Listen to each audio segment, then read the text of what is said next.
따라하겠습니다. 성령의 충만함을 받고.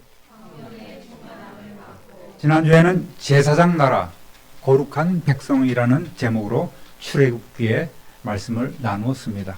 오늘은 잠시 출애굽기를 멈추고 성령 강림 주일의 의미를 살펴보며 은혜 받는 시간을 갖겠습니다. 오늘은 성령 강림 주일이라고 이렇게 주보에다가 또 빨간 글씨로 이렇게 써놨습니다. 이스라엘 백성은 구약의 3대 절기를 꼭 지킵니다. 즉 무교절이 있고요. 그 다음에 맥추절, 초막절을 지킵니다. 신명기 16장 16절부터 17절까지 읽어보겠습니다. 너희 가운데 모든 남자는 3번 곧 무교절과 77절과 초막절에 내 하나님 여호와께서 택하신 곳에서 여호와를 배웁되 빈손으로 여호와를 배웁지 말고 각 사람이 내 하나님 여호와께서 주신 복을 따라 그 힘대로 드릴지니라. 아멘. 1년에 3번 하나님 앞에 나아가 빈손으로 여호와를 배웁지 말고 힘대로 주님께서 베풀어 주시는 그 복에 따라서 힘대로 예물을 드리라고 이렇게 명령을 했습니다. 3대 절기, 첫 번째는 유월절이 있습니다. 이건 무교절, 유월절은 하루고요. 유월절로 시작해서 무교절이 일주일 동안 이렇게 진행이 되는 것입니다. 유월절, 너물 유자에다가 너물 월자, 건널 월자라고도 이렇게 하죠.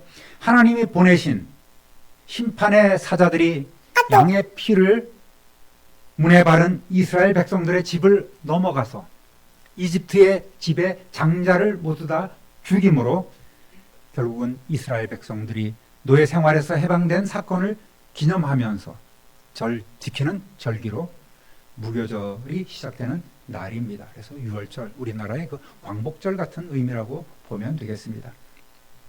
그 다음에 두 번째는 맥추절, 보리맥자에다 가을 추자를 써서 맥추절. 이건 이제 77절. 그래서 77이라는 것은 77은 49 다음 50. 그래서 오순절.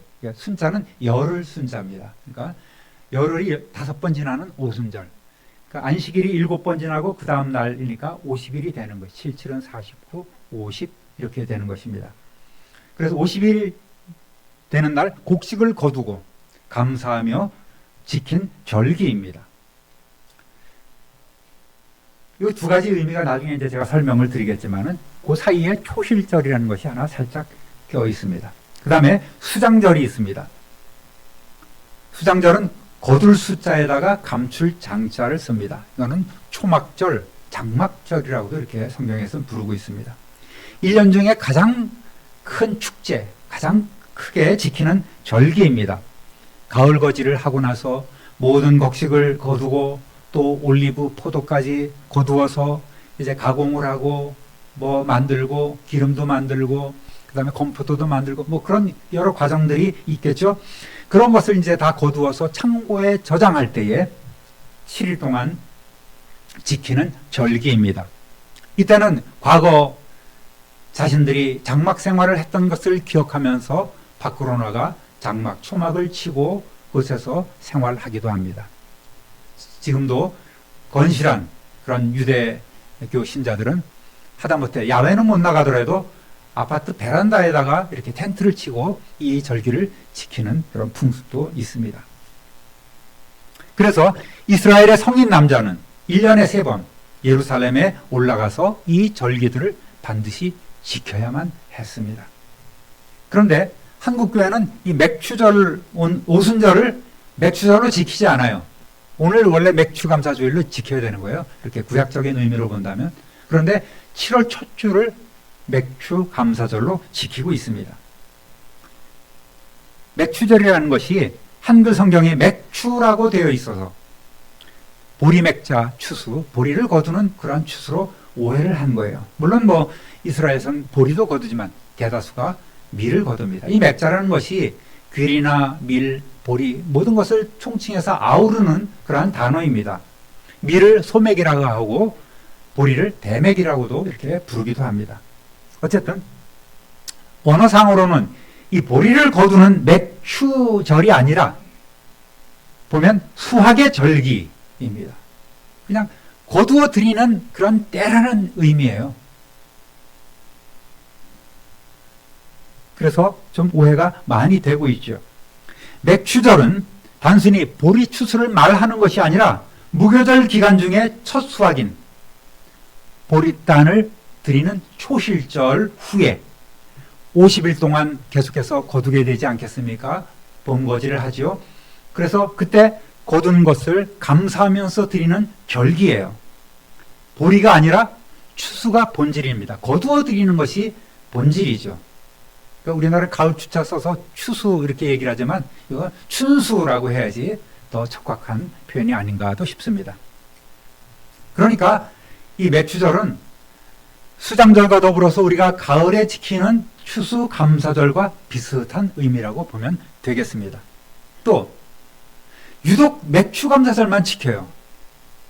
이 구약의 그런 절기를 지킨다면 우리가 유월절이나 무교절 또는 초막절, 수장절 등 구약의 다른 절기까지 다 지켜야 되는데 그런 건 안 지키면서 맥추절만 지키는 것도 이상합니다. 한마디로 조금 근본이 없는 것이, 좀 심하게 얘기하면 근본이 없는 것이 맥추감사절이라고 하겠습니다. 우리나라 교회 형편에 그렇단 말입니다. 그래서 우리는 추수감사절만을 지킵니다. 추수감사절도 영어로 하면은 바로 영어로 thanks, 감사, 여기에 드린다, giving이 붙어서 thanksgiving day, 감사를 드리는 날, 이렇게 우리는 가을에 지키고 있습니다. 옆 사람하고 보고 인사하겠습니다. 그러고 보니 우리 교회는 꽤 괜찮은 교회입니다. 할렐루야. 네. 따라합니다. 오순절 날이 이미 이름에, 2장 1절 읽어보겠습니다.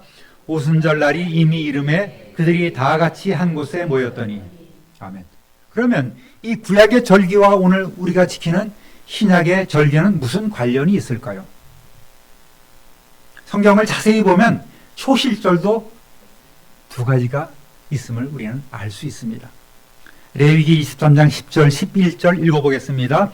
이스라엘 자손에게 말하여 이르라. 너희는 내가 너희에게 주는 땅에 들어가서 너희의 곡물을 거둘 때에 너희의 곡물의 첫 이삭 한 단을 제사장에게로 가져갈 것이요 제사장은 너희를 위하여 그 단을 여호와 앞에 기쁘게 받으심이 되도록 흔들되 안식일 이튿날에 흔들 것이며. 아멘.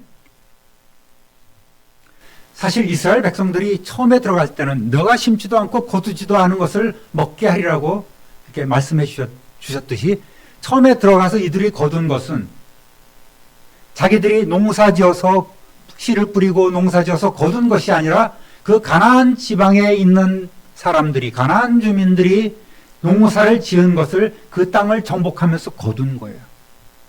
그래서 너희가 추수한 것이 아닌, 심지도 않고 심지도 않는 그런 것을 너희가 먹게 된다는 의미가 거기서 실현이 된 것입니다. 그래서 이들은 땅에 들어가서 너희의 곡물을 거둘 때에 너희의 곡물의 첫 이삭 한 단을, 그 초실절은 첫 이삭 한 단을 드리는 거예요. 언제? 유월절이 있죠. 그 다음에 유월절이 시작되면서 무교절이 이어서 시작되지 않습니까? 그러면 안식일이 있잖아요. 그 다음 날이 안식일이고 안식일 다음 날이 첫날이에요. 안식 후 다음 날 첫날이 바로 요 날이 초실절인 거예요. 그래서 이때는 뭐 곡식을 가져오거나 뭐 떡을 빵을 만들어서 가져오는 것이 아니라 처음 팬 그런 이삭 한 단을 가져와서 제사장에게 드리면 그 제사장 것을 요제라는 것은 들어서 흔든다는 거예요. 흔들어서 하나님 앞에 소제로 드리는 거예요. 곡물을 드리는 소제로 하나님 앞에 드립니다. 여기서 첫 이삭 한 단이라는 것은 처음 것 중에서 처음 것이라는 의미예요. 첫 것은 무조건 하나님의 것 아니겠습니까? 하나님께서는 이스라엘을 당신의 장자로 삼으셨습니다. 그리고 장자의 그 귀함, 중요성을 늘 말씀해 주셨습니다. 그래서 이스라엘 백성들은 장자도 하나님께 바쳐야만 했고 모든 장자는 성소에 가서 일해야 되지만 속전을 대신해서 드리도록 그렇게 풀어주었습니다. 짐승의 첫 새끼도 하나님의 것입니다. 첫 수확물도 여기에 포함되는 거예요. 이것은 무조건 하나님의 것이기 때문에 하나님께 드려야만 했습니다. 오늘날도 이런 전통이 교회에 좀 남아있죠. 열심히 내가 땀 흘려 또 번 그런 예물을 한 달치를 그대로 또 이렇게 드리는 경우도 종종 있습니다. 우리 또 권사님들 또 자녀분들이 그렇게 또 하는, 그렇게 시키도록 시키는 그런 일들도 우리가 종종 보고 있습니다. 어쨌든 이 초실절은 첫 것, 처음 것 중에 처음 것, 첫 팬 그 이삭 한 단을 하나님 앞에 드리는 거예요. 가나안 땅에 들어간 첫 해, 무교절 기간 중에 안식 후 첫날, 제사장은 처음 거둔 첫 이삭 한 단을 하나님 앞에 이렇게 요제로 흔들어서 드렸던 것입니다. 첫 수확을 드린 이후로는 하늘에서 만나가 그쳤습니다. 새로운 시대가 열린 거예요. 광야 훈련을 끝내고 이스라엘 백성은 본격적으로 가나안에서의 삶을 시작했습니다. 가나안의 거민을 몰아내고 그것을 개척하면서 그곳에서 살아가야 합니다. 이건 역시 우리가 구원받은 우리가 구원 이후에 오늘의 구원을 날마다 이루어가는 삶, 더 거룩해져가며 우리 주님의 형상을 닮아가는 삶을 살아가는 현재 우리의 모습을 보여주는 것이라고 생각합니다. 또 두 번째 초실절이 있습니다. 자, 첫 번째 초실절은 제가 정리해 드릴까요? 다시. 첫 번째 초실절은 6월절이 있죠. 그 다음에 6월절 이어서 바로 뭐가 있다고요? 누룩 없는 빵을 먹는 무교절이 있어요. 왜 그래요? 출애굽할 때에 급하게 나오느라고 누룩을 넣지 않는, 발효시키지 않는 그런 빵을 광야에서 먹었기 때문에 이들은 그것을 기념하기 위해서 6월절 어린 양을 먹은 다음에 무교절을 지키는 거예요. 자, 무교절 지키면서 첫 안식일 있죠. 안식일 다음 날, 요 날 무슨 절이다? 요 날이 초실절이다. 초실절이야. 초실절. 그러니까 초실절은 무교절 안에 포함되어 있는 것이 첫 번째 초실절이다. 이날은 뭘 드린다? 처음 팬 곡식단을 드리는 거예요. 이것이 초실절이다. 기억하고. 두 번째 초실절이 있어요. 자, 출애굽기 34장 22절 읽어보겠습니다. 실질절 곧 맥추의 초실절을 지키고 새말에는 수장절을 지키라. 맥추의 초실절이라는 단어가 나옵니다. 그건 뭘까요? 레위기 23장 15절부터 17절까지 읽어보겠습니다. 너희가 안식일 다음 날 곧 곡식단을 흔들어서 바친 그날로부터 7주간을 꼭 차게 세고 거기에다가 7번째 안식일 다음 날까지 더하면 꼭 50일이 될 것이다. 그때에 너희는 햇 곡식을 주에게 곡식 제물로 바쳐야 한다. 너희는 너희가 살고 있는 곳에서 주께서 만물로 흔들어 바칠 햇 곡식으로 만든 빵 2개를 가져와야 한다. 그 빵은 밀가루 10분의 2 에바를 가지고 만들어야 하고 고운 밀가루에 누룩을 넣어 반죽하여 구운 것이어야 한다. 아멘. 세번역 성경으로 좀 이해하기 쉽게 읽어보았습니다. 그러니까 너희는 무교절에 있는 안식일 다음 날 곧 곡식단을 흔들어서 바친 그날 초실절로부터 7주간을 77은 49를 꼭 차게 세고 거기에다가 7번째 안식일 다음 날이 50일째 되는 날 오순절이 되는 거예요.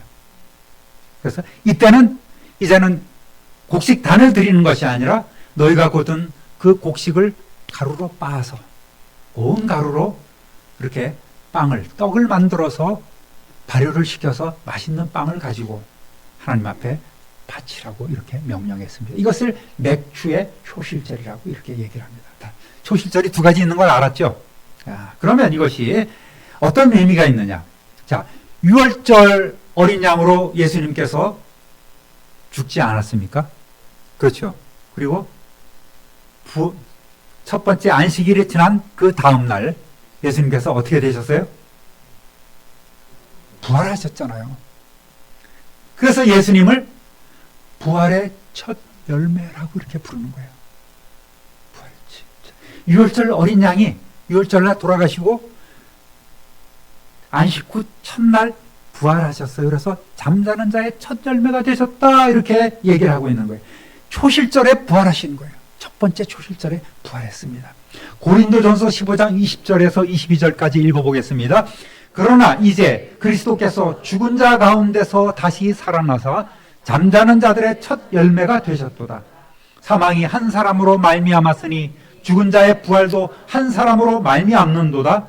아담 안에서 죽은 사람이 모든 사람이 죽은 것 같이 그리스도 안에서 모든 사람이 삶을 얻으리라. 아멘. 잠자는 자들의 죽은 자들의 첫 열매가 예수님이 그렇게 당신이 되셨단 말입니다.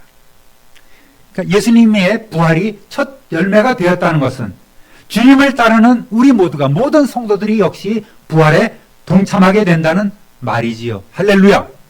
그래서 우리는 오늘 부활의 소망을 갖고 살아가고 있습니다.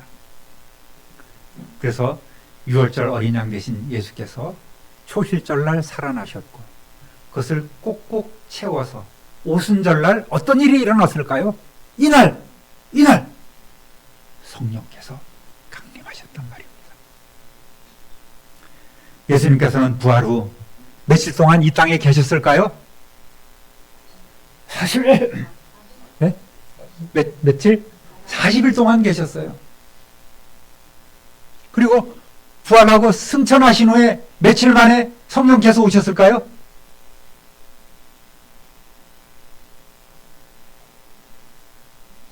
50일, 열흘. 부활 승천하신 후에 50일을 채우는 거예요. 열흘이 지난 다음에 성령께서 오셨단 말이에요. 자, 정리합니다. 다시. 이 다음에 이제 요거 끝나면은 올 가을에 우리 성경 고사를 치를 거예요. 사도행전 칠 겁니다. 사도행전. 예수님은 부활하신 후에 며칠 동안 이 땅에 계셨다? 40일 동안 계시면서 제자들과 함께 하시면서 하나님 나라의 일을 가르치셨어요. 사도행전 1장 4절 5절 읽어보겠습니다. 사도와 함께 모이사 그들에게 분부하여 이르시되 예루살렘을 떠나지 말고 내게서 들은 바 아버지께서 약속하신 것을 기다리라. 요한은 물로 세례를 베풀었으나 너희는 몇 날이 못되어 성령으로 세례를 받으리라 하셨느니라. 아멘. 조금 더 기다리면 성령으로 세례를 받게 될 것이라고 이렇게 말씀하셨어요. 그리고 40일 동안 제자들과 함께 계시다가 승천하시면서 마지막 명령을 내리시죠. 잘 아는 사도행전 1장 8절 읽어보겠습니다. 오직 성령이 너희에게 임하시면 너희가 권능을 받고 예루살렘과 온 유대와 사마리아와 땅끝까지 이르러 내 증인이 되리라 하시니라. 아멘. 제자들과 또 모여있는 또 제자들, 모든 제자들이 이 말씀을 믿고 늘 모여서 기도에 전념했습니다. 시간에 맞춰서 성전에 나가서 기도하고 또 시간을 내서 이들은 마가의 다락방에서도 열심히 기도하면서 주님이 약속하신 그 성령님 오시기를 기다렸다는 말입니다. 13절 14절 읽어보겠습니다. 들어가 그들이 유하는 다락방으로 올라가니 베드로, 요한, 야고보, 안드레와 빌립, 도마와 바돌로메, 마테와 및 알페오의 아들 야고보, 셀로딘 시몬, 야고보의 아들 유다가 다 거기 있어 여자들과 예수의 어머니 마리아와 예수의 아우들과 더불어 마음을 같이하여 오로지 기도에 힘쓰더라. 아멘. 예수님이 감람산에서 승천하셨잖아요. 그리고 돌아와서 이들은 그들이 거하는 다락방으로 들어가서 이렇게 마음을 같이하여 오로지 기도에 힘쓰더라.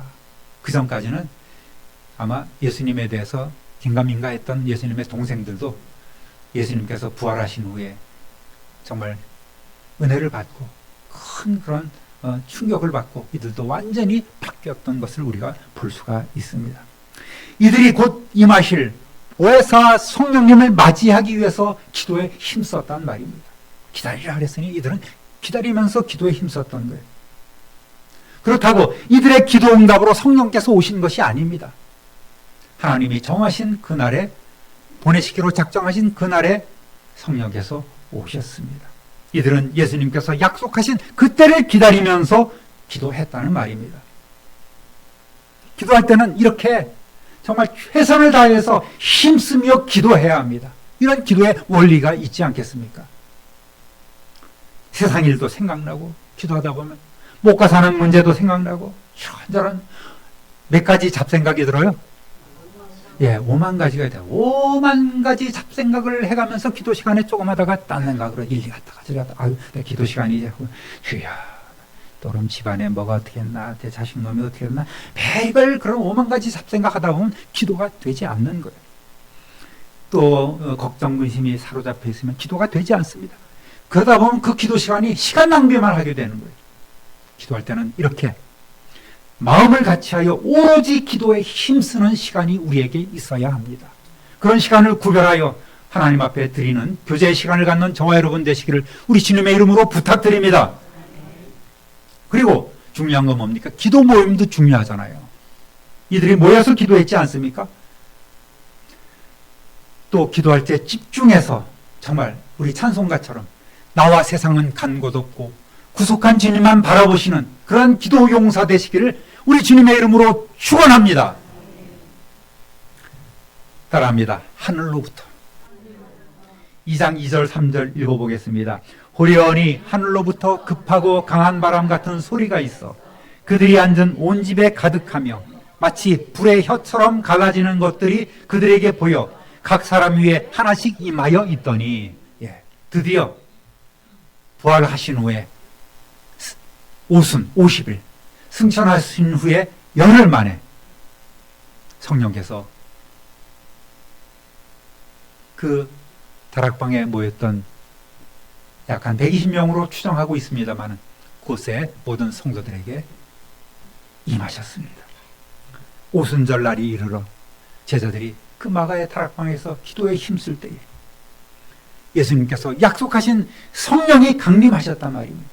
그런데 보면 표현이 좀 약간 모호합니다. 급하고 강한 바람 같은 소리가 나기도 하고 마치 불의 혀처럼 갈라지는 것들 이렇게 좀 표현이 좀 약간 명쾌하지 못합니다. 즉 성령께서 오셨으면 바로 하늘로부터 그 성령의 기원이 하늘로부터 오셨음을 우리는 알 수 있는 거예요. 그만큼 신비하고 그만큼 뭐라고 표현하기가 어려운 그 현상들을 지금 그곳에 모인 제자들이 직접 눈으로 보고 듣고 또 지금 체험하고 있다는 말입니다. 정말 신비로운 사건이었죠. 구약에서 하나님께서 아브라함이나 또는 모세, 에스겔, 다니엘 같은 그런 주의 종들에게 당신의 종들에게 나타내실 때에 나타났던 그런 여러 가지 현상들이 일어나고 있습니다. 즉 성령께서 임재하실 때 하늘로부터 보내셨다는 하나님께서 강하게 일하셨다는 증거가 되는 것입니다. 그래서 사람들은 이것을 보고 정말 놀랍게 여겼습니다. 이걸 세번역 성경으로 다시 한번 읽어보겠습니다. 때에 갑자기 하늘에서 세찬 바람이 부는 듯한 소리가 나더니 그들이 앉아있는 온 집안을 가득 채웠다. 그리고 불길이 솟아오를 때에 혓바닥처럼 갈라지는 것 같은 혀들이 그들에게 나타나더니 각 사람 위에 내려앉았다. 그 불이 중요한 게 아니라 그 혀가 중요한 단어예요. 이번에도 저기 경북 지역에 큰 불이 있지 않습니까? 어떻습니까? 불이 날아다니는 것처럼 휘 올라가서 혀처럼 휘 날아가고 이쪽으로 날아가고 중간에 없는데 뭔가 날아가서 다른 데 가서 옮겨붙고 하는 그런 것들이 저는 많이 연상이 되었습니다. 그러지 않았을까? 그것을 이들은 직접 체험하고 있는 거예요. 일부 부흥 강사들이 말이죠. 마이크 입을 대고 성령 받으라 하면서 마치 자기가 주는 것처럼 성령 받으라 하면서 슈 하는 사람들이 있어요. 성대모사로 성령님이 오시는 것 아니지 않습니까?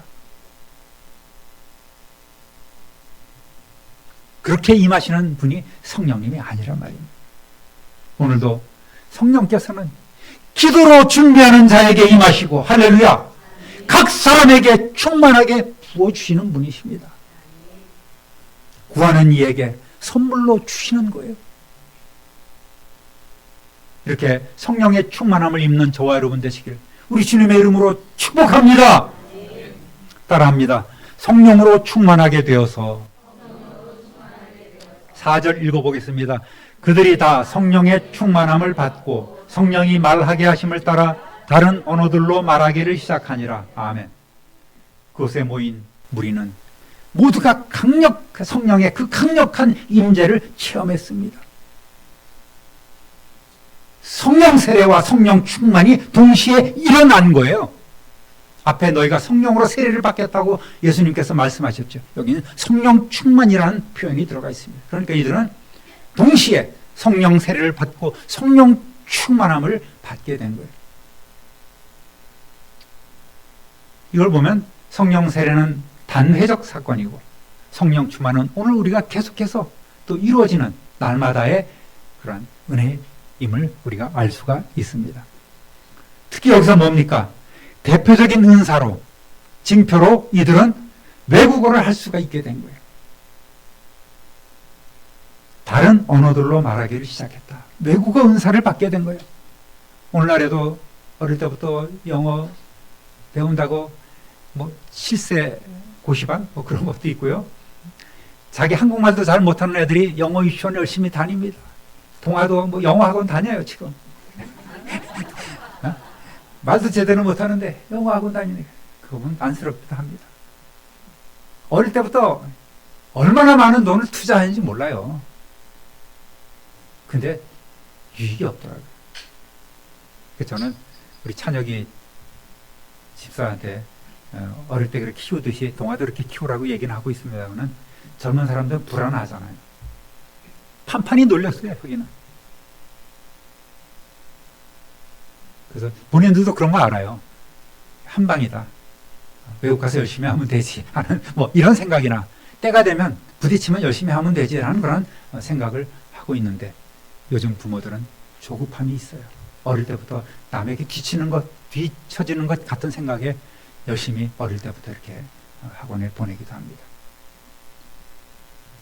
여러분, 땅끝까지 복음의 증인이 되기 위해서는 외국어 능력이 있어야 되겠죠. 갈릴리 출신들의 대부분인 사람들이 그때 당시에 뭐 어떤 외국어를 출중하게 할 수 있었겠습니까? 그래서 하나님께서는 선교, 전도를 위해서 이 능력을 부어주신 거예요. 사람들은 이 사람들이 다락방에 있고 사람들이 구경하는 것으로 생각하고 있지만 그게 아니에요. 이들은 다 나가서 그 외국어로 주신 은사로 복음을 전하기 시작한 거예요. 그때 절기를 지키기 위해서 예루살렘에 모여들었던 유대인들은 큰 충격을 받았습니다. 2장 7절 8절 읽어보겠습니다. 다 놀라 신기하게 여겨 이르되 보라 이 사람들이 다 갈릴리 사람이 아니냐 우리가 우리 각 사람이 난 곳 방언으로 듣게 되는 것이 어찌 됨이냐.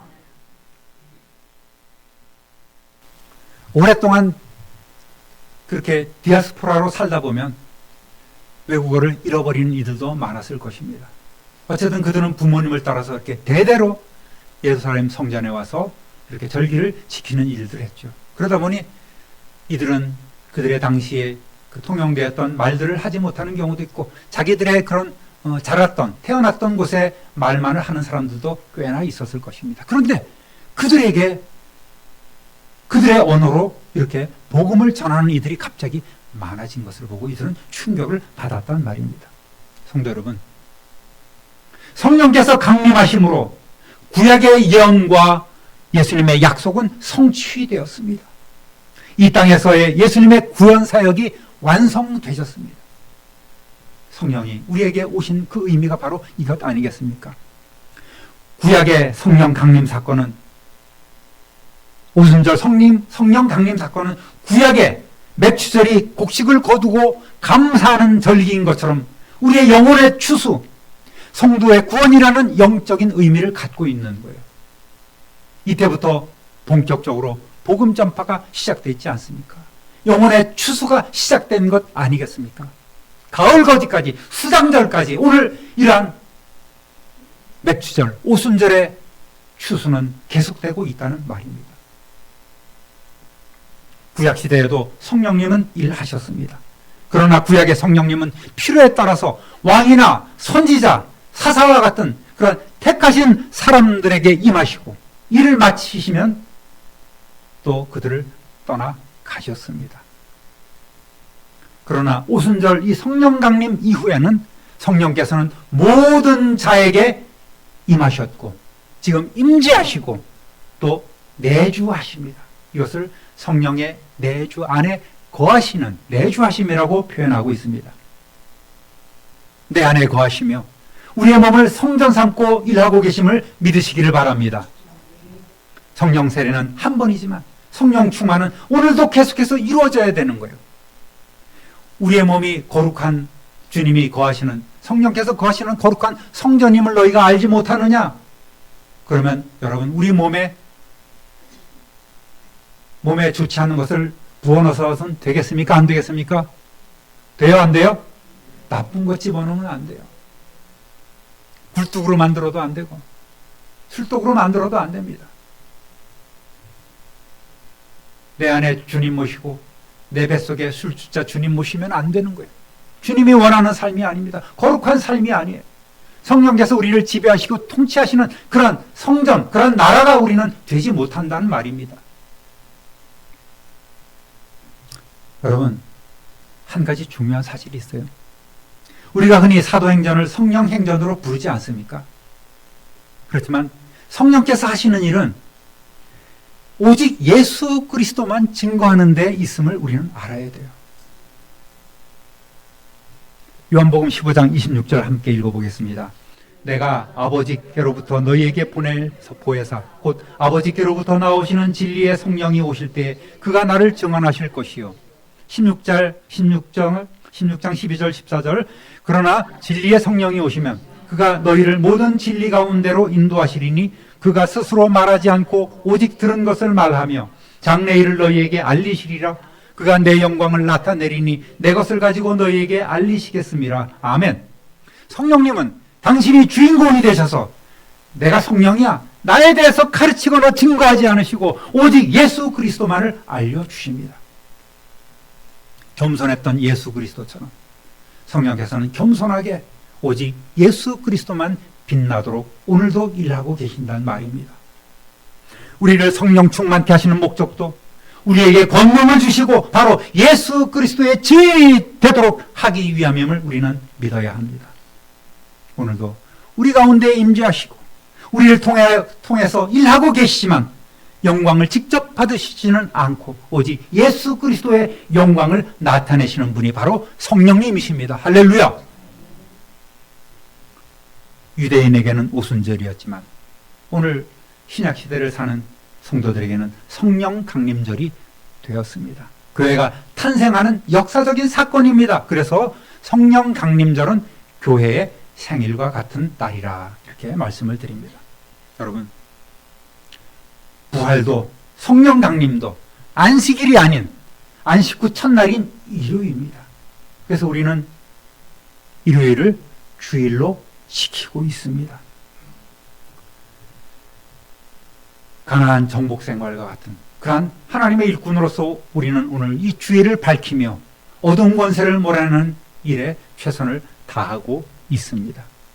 사랑하는 우리 참빈우리교회 성도 여러분, 오늘 이후로 기도와 모이기를 더욱 힘쓰며 성령 충만하여 권능을 받고 갖가지 성령의 은사를 받아서 예수가 그리스도시요 다시 오실 왕이심을 전하는 저와 여러분 되시기를 우리 구주 예수 그리스도의 이름으로 축원합니다.